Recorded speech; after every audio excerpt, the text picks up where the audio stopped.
النهاردة هنعمل طاجن لحمة بالبصل. إنما إيه يستاهل بقكم. زبدة يا جماعة والله العظيم. زي ما انتوا شايفين هنجيب الصينية أو الحلة، ننزل فيها بقطع اللحمة والسمين، نديها الصدمة التمام لغاية ما لونها يتحول بالشكل ده. بعدين ننزل معلقة صغيرة بالسكر، فلفل أسود، ورقتين لوري، وشوية حبهان، معاهم سنة قرفة بتفرق جدا في الطعم. هنقلب الكلام ده كله مع بعضه، وهنزل بنفس كمية اللحمة بصل جوانح. يعني لو مستخدمة كيلو لحمة انزلي بكيلو بصل جوانح، ده اللي بيدي الطعم لطاجن اللحمة بالبصل. شوية شوية كده لما ياخدوا البهاريز اللي تحت سيبيه يدبل كده على الهادي، وبعدين زودي المية. بعد ما تزودي المية خدي كوباية من الصوص وسيبيه على جنب، وهقولك نعمل بيه ايه. هنجيب قالب لانشون اللي هو الصغنن خالص ده اللي بيبقى ب 30 جنيه، وهبتدي اقطعه مكعبات زي ما انتوا شايفين كده. عايزه اقول لكم الاكله دي رهيبه بجد بدون مبالغه، ملهاش حل. هبتدي اقطعه دواير كده، واقطعه حجم مكعبات الحجم اللي انا عايزاه بالمنظر ده. بعد كده في طبق هحط نص معلقه صغيره من الملح، فلفل اسود، كاري، ممكن كمان زعتر، وشويه من بهارات البطاطس اللي انتي بتحبيها، بهارات مشكله يعني. تمام. هنزل عليهم بقى ببيضه، وشوية من الحليب، تقريبا ربع كوباية من الحليب لنص كوباية حسب احتياجك.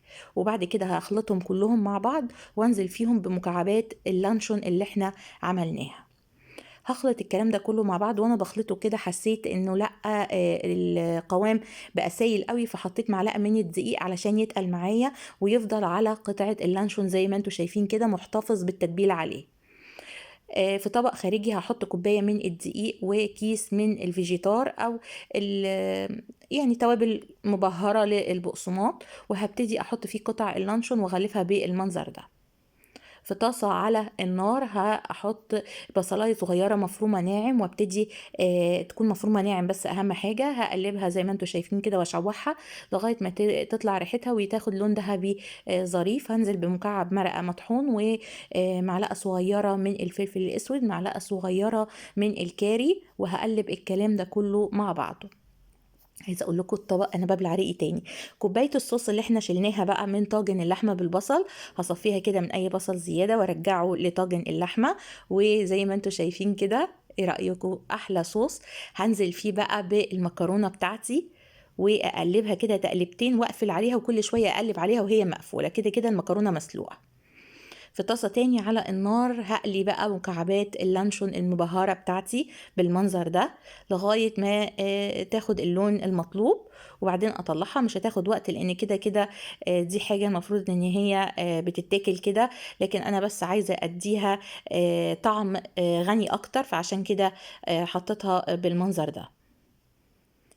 في الوقت ده بقى كان طاجن اللحمة بتاعي استوى، فرحت نازلة باللحمة في الطاجن، وهحطها بقى تحت الشواية في الفرن علشان تتشمع معايا. بس لو في ورق لورا ولا حبهان شيليهم علشان بس ما يضايقوش اي حد بياكل. ايه رأيكم بقى؟ ده كده منظر الطاجن بعد ما طلع من تحت الشواية. والله العظيم اللحمة بتدوب في البق يا جماعة. شايفين النساير بتتفكك من بعضها ازاي؟ حاجة رهيبة.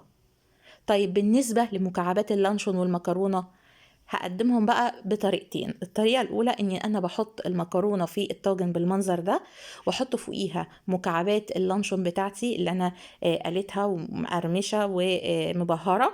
هحط عليهم طبقة من الموتزاريلا والرومي أو الشيدر حسب اللي موجود عندك، وأحطهم في الفرن تحت الشواية. هيطلعوا هيبقوا ده منظرهم. تعالوا بقى نشوف شكلهم كده. عايزة أقول لكم ريحة رهيبة رهيبة. الجبنة بتمط، المكرونة واخدة صوص رائع، يعني حاجة كده واو بجد. يم يم يم. تعالوا بقى اوريكم الطريقة التانية برضو اللي بقدم بيها الطبق ده. هي طريقة بسيطة جدا، ان انا بحط المكرونة في الطبق وبحط جنبها مكعبات اللانشون. طيب مكعبات اللانشون دي هيبقى شكلها ايه بقى لما ناكلها؟ هيبقى لونها بني ولا هيبقى لونها ايه؟ تعالوا كده نشوف. هدوق معاكم المكرونة والمكعبات. شايفين ما شاء الله مستوية، واخدة لون احمر زيادة بس تحفة. جربوها وهتعجبكم.